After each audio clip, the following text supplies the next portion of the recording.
All right, what's up guys? This is Wally with Beach River Landscapes. So I wanted to talk to you guys today about a question I get all the time. It has to deal with buying out landscape accounts or buying out another landscape business. What I think about that, have I had any experience in that? And yes, I have experience in that, and I'll tell you what I think about that right now.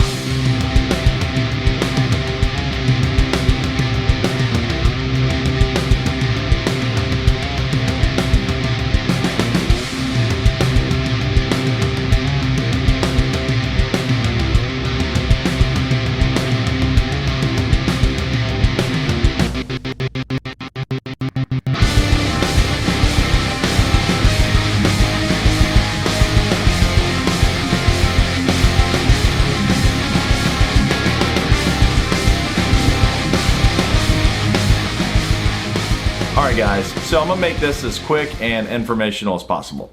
Alright, so in my 13 years of doing lawn maintenance and landscape, have I been part of buying out another lawn company and moving forward? The answer is yes. I've done that 3 times. So in my 13 years, I've been part of buying out 3 different landscape companies. 2 of them were fairly large. I mean, as far as a full truck scale. We're just going to call it that. So as far as like buying out a large company, I mean like buying out more accounts than just one guy can do himself, all the way down to 36 accounts that you could do by yourself. Okay guys, so the history involved with buying out other landscape or lawn maintenance companies for me personally has been this. The first time that I was a part of doing that, it was involving a company that had just 55 accounts, and it did about $10,000 a month. 55 accounts in really high-end areas that just paid really well. And then a small commercial account with a church. It just made really, really good money. So at the time, the risk was really low, and they were selling the company extremely cheap. It was only $55,000 for something that made $10,000 a month. So that was kind of a no-brainer. Once, I did the due diligence and talked with, who we had to talk to and figure things out if it would be a solid deal.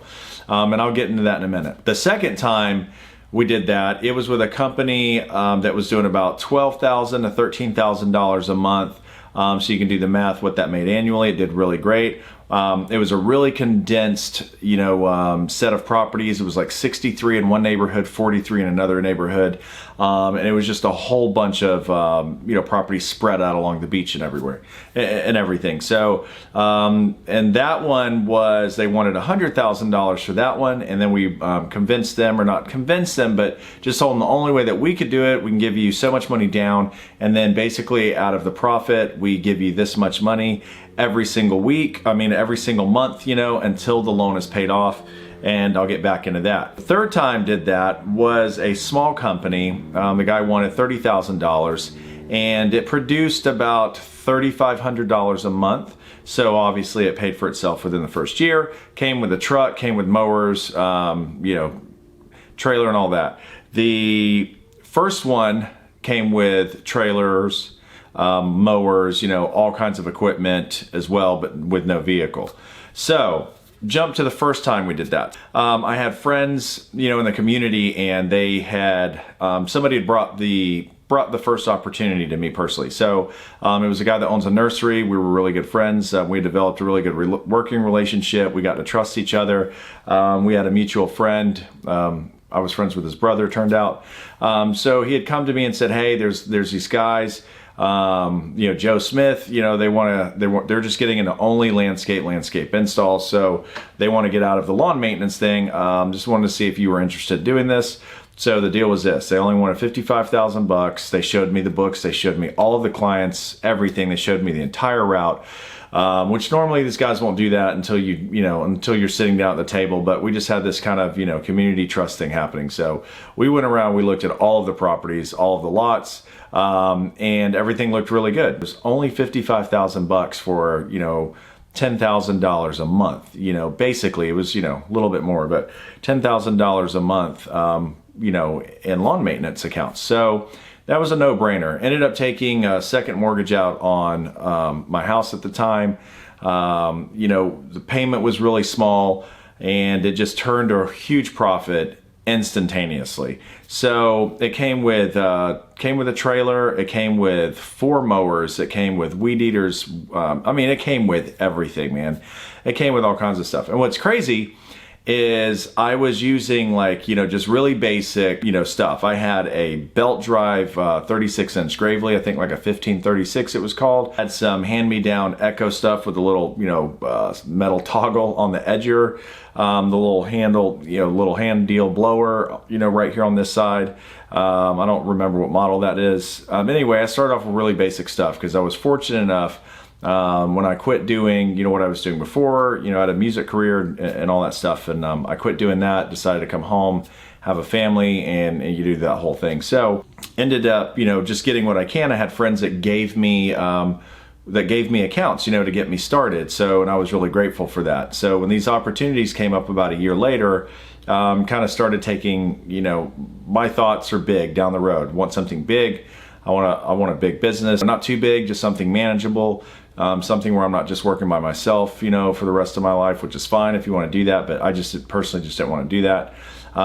So up came this opportunity, like I said, looked at everything, drove around, all the accounts were good, able to get a mortgage on the house, and ended up buying it out.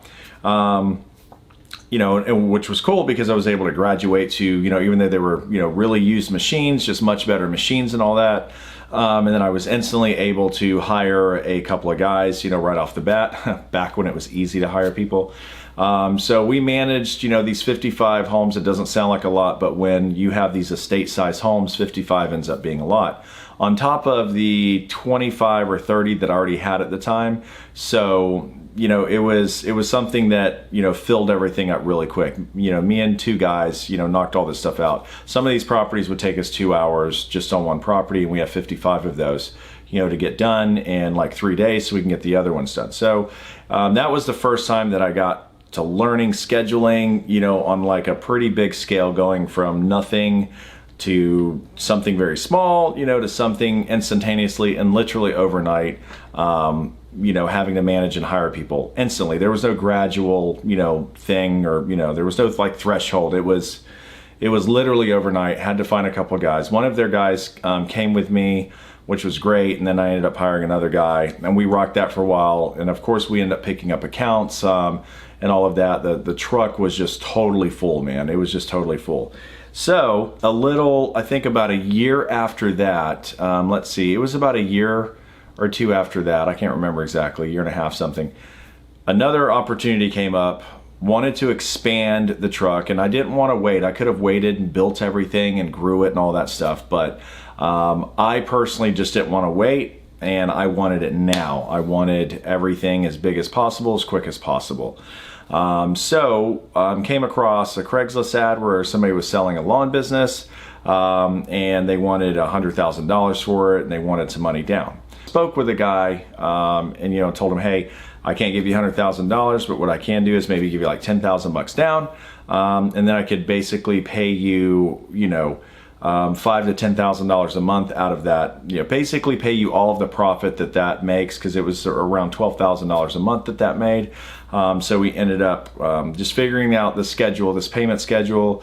And that's what I paid him every single month. Paid it off in 11 months. And so within the first year, bought that business, paid it off, and started making money. And the accounts were great. Like I said, they were condensed. It was like 63 in one neighborhood, 47 actually in another neighborhood. And then they were all just spread out everywhere. The 63, it took us a day and a half to get all of those done, believe it or not. And they're good size houses, but the way that it was condensed and the way that it was all put together, I was able to find a way to get them done quicker than what they were doing. I would mow ahead with hedge trimmers. That's what all I would do. I had a cleanup crew, so I would trim everything out, blow it out. I would mulch everything up that could be mulched, and then I had 3 guys behind me that edged, weed eated, and then, you know, blew everything out. So I would go ahead on them with a mower and the hedge trimmers, and then they would just follow me, and we went right to left through the entire neighborhood. It's a really big neighborhood. So I was able to get those done in like a day and a half. Sometimes the full 2 days, just depend on how much trimming there was. I mean, we hustled, man. We just hustled. Then another neighborhood, it was a day and a half because the homes were just a little more dense, so it took a little bit longer. So basically took 4 days to get all of those properties done. And then we used the fourth day as just an additional trim day and all that. So that, kept like 2.5 trucks going basically for, a few years. Then came across a guy that was selling, like 30 something lawns. He only wanted like $30,000 for them. And they made about $3,500 a month. So, less than a year it's paid for. It came with a pickup truck that we ended up selling. Came with, a Walker mower, which, I don't like Walker mowers. I think they're awesome, great machines, but just for me, man, I could just never, I just didn't really, like them. It just wasn't my forte for a mower. So I ended up selling that actually to a friend who is obsessed with Walker mowers down here. Kept the trailer and, just kept the equipment that went with it. So we were able to kind of wrap that in within like the 2.5 kind of truck, deal. And then we kept that rocked out. And then I ended up basically just doing mainly just landscaping and irrigation. And then we just have the guys maintaining all the properties. So having said all that, what are the do's and don'ts when it comes to buying out a landscape or lawn maintenance company? I'm just going to tell you what the do's and the don'ts are in my scenario, my situation, and a really valuable lesson that I learned, okay? Here's how we ended up kind of going about reassuring people that there's really not going to be some major change. If anything, there's going to be improvements, without saying, hey, I sold my business, you don't know this guy, but he is going to be taking everything over, because you're going to lose a lot of clients that way. If you go in and you buy out lawn, I don't care if they have contracts or not, because at the end of the day, when it's a residential thing and a lawn maintenance thing, you can't force a lawn maintenance. You can't force yourself to stay in somebody's home on their private property. Unless they have something written in a contract that does not allow them to fire you for a year, which is very rare. I just don't see that, and you just don't want to be at somebody's home if they don't want you there. I believe that. So our contracts with our residents are different than with the commercial stuff. If it's your private home, if you don't want me there, I shouldn't be there. That's how I feel about it. We just came up with a concept, which was a true concept, of how to alleviate people's, worries or concerns, kind of switching lawn companies. Because there's no reason why they should stay with you, until they see your work, right? So just saying, hey, I sold my lawn company, you don't know this guy, they're taking it over. You're going to lose a lot of business that way. I've seen it happen, and you're going to lose a lot of business. So I devised an idea, and it worked. So it was very simple. So we went to the residents and we said, hey, we're hiring a new manager to manage all of our properties, okay? Because it's the truth in pretty much every way. So we're hiring a new manager to take care of all of our properties.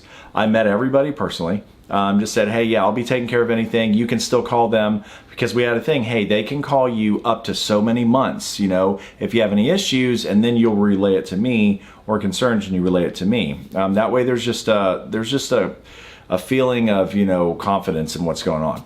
So I was the manager taking over, all of the accounts and managing it for them. And it made pretty much, I would say 99.9% of everybody was really comfortable. So they got to know me as the new manager of, the existing lawn maintenance company. We didn't change any names. We didn't change anything for at least 3 months. We didn't change anything. One was 6 months. We didn't change anything. You leave it, you're operating under that name and all of that stuff. So of course you have your own insurance, and you have your own this and your own that. You deal with all the other stuff how you want to. So I managed it, and that sufficed everybody. And then after about 3 months, what we would do is, they would send a letter saying, hey, so-and-so, I know that you're really happy with this work. You're really pleased with it. In some cases, the work is better. Because I got to know everybody each time we did this, and they loved me. So we just said basically, hey, we're going to get out of it. And, since he's been here and he's been doing a good job, how do you feel if we end up letting him just take the business over? And all 3 times it was a success. So don't need to drag on, anything in between. It's little different scenarios here and there. But ultimately what it ended up coming down to was, we're managing the landscape lawn maintenance company for them because they have other stuff going on. We ended up doing a really good job. They loved us. They ended up liking us better in some cases. They went 3 months to 4 or 5 months later, one was 6 months, and saying, hey, we're going to get out of this. They're going to take it over, and, they're probably going to change their name. And everything worked that way. So that way there's a transitional period. It's not just sold the company, XYZ, they're taking it over. I created a transitional period for everybody to get used to us, and to really get to know our work and our ethics, and everything. That was great, and it worked really well on the first 2 bigger ones that we got. The third one that we got, here's a huge thing that you do not do. So we did the same thing on the third one, right? Hey, so-and-so, we're gonna be managing the property for a while, blah, blah, blah. So I ended up going out of town. I ended up having one of the guys, that I just trusted him. Went out of town the first week. Don't ever do this. I don't care how much you trust somebody. Don't ever do this. So went out of town, and there was the first week that we were supposed to cutting the lawns. It was my mistake. Bad judgment call. First week, it'll be fine. Let's just go out of town, left for a week. I lost every single client but 3 out of the 30 in the first week. Took $30,000 and flushed it down the toilet or lit it up on fire, and it just went poof. So gave this guy $30,000 cash, and it was gone. They didn't show up to one house. They didn't do anything while I was gone. They only mowed 3 of the houses out of the 30. And those are the only 3 that I kept. I got all these emails and phone calls, and where I was, there was no cell signal. I was in the Midwest somewhere, some town, some camp or some crap. But there was no cell signal anywhere. So ended up losing every account. It was just crazy. And I'm sure I'm not remembering it exactly how many accounts, we lost and came back to, but I know it was 3, 4, 5, 3 or something. Came back to nothing. They fired us. They all fired us. It was crazy, man. It sucked. I mean, to say I was pissed was one thing, but trusted these guys, left the first week it was supposed to get done. They didn't cut anything. And people said, if this is going to be the way that you operate your business, you know what I mean? We've had great service all these years. You start managing it, and then a week goes by and nothing's done. They fired us. So that was a flush of money down the toilet. Gave the guy a bad name, which I felt really bad. He also did pools, so he kept doing their pools, and then he did lose pool accounts because of it, and I felt horrible. So you have to be on top of stuff. You have to manage it. I've made mistakes where I've trusted guys and not been on properties. And I've lost business because at the end of the day, people aren't gonna end up doing things the way that you want them done or the way that you would do them if you're there. And you get very lucky, like we are now, if you find guys that do that. So yeah, learned our lesson. Learned it the hard way. So anyways, I'm gonna wrap this up. There's definitely a way to do it. Another thing is make sure that you have a 3-year no bid clause in there. That's a huge thing. I've seen people get royally screwed over from not doing that. I've seen guys sell businesses and then come back and take those businesses a year later. I had somebody that I wasn't real good friends with, but somebody that an acquaintance I knew, he had bought out, about 50 lawns, and less than a year later, they came and took them all back. Make sure that you have a clause, no compete clause for 3 years. So nobody can come back and take those lawns from you. They can't contact or solicit those clients for 3 years. So that's a really big thing. Make sure that you get a plan, a transitional plan. You can get your own plan, whatever. But a transitional phase is needed because selling a lawn business is not like selling Microsoft, or stock or anything like that. So it's a personal relationship with people. So like I said, for me, what worked was, hey, this Wally's going to be managing our accounts. We got stuff to do, and so we had our own stuff. We were out there. We left the name, the billing, and everything the same. Some cases I had my name out there on the lawns, but they were still doing all the billing, you know what I mean, in their name. So it was just a transitional thing, and we got to the point, shifted it over once the clients could obviously understand that they could trust us and we did a good job and they really liked us. So develop a relationship as soon as possible. get a strategy to create a transitional period. Be prepared to maybe lose a couple of the clients at the same time. I mean, it's inevitable, it might happen. It really didn't with us, except for when the guy screwed it up. Ultimately, I screwed it up. No compete clause. Those are the main things. Evaluate, research what you're looking to buy. Is it worth it? Do not buy anything if you cannot afford to buy it. When I lost those 30 accounts, the money was gone. That $3,000, so like $3,200 a month was gone instantly. At the time, I could afford the loss. It didn't mean that it was okay and I was all right with it. I was beyond furious. But the point is when you're doing business, you have to be able to suffer a loss, and if something happens. So make sure that if you invest in buying out, accounts or another lawn business, that if something goes belly up, you're not going belly up. That you can afford to buy them out, if you get what I'm saying. Be able to afford it, do your research, no compete clause, and make sure that you build a transitional, some type of system that allows you to have the client transition into you and build that relationship as soon as possible. If you guys got any questions, make sure to leave a comment below. If you haven't subscribed to us, make sure to go ahead and do that. Do you got anything that you want us to cover? We do, maintain large condo associations and homes. We do irrigation, landscape, the whole thing. So if you guys got any questions that you'd like to ask of us or me, let me know. Leave it in the comment section below, and I'll get back to you as soon as possible. Thank you guys for watching, and take it easy. Peace out.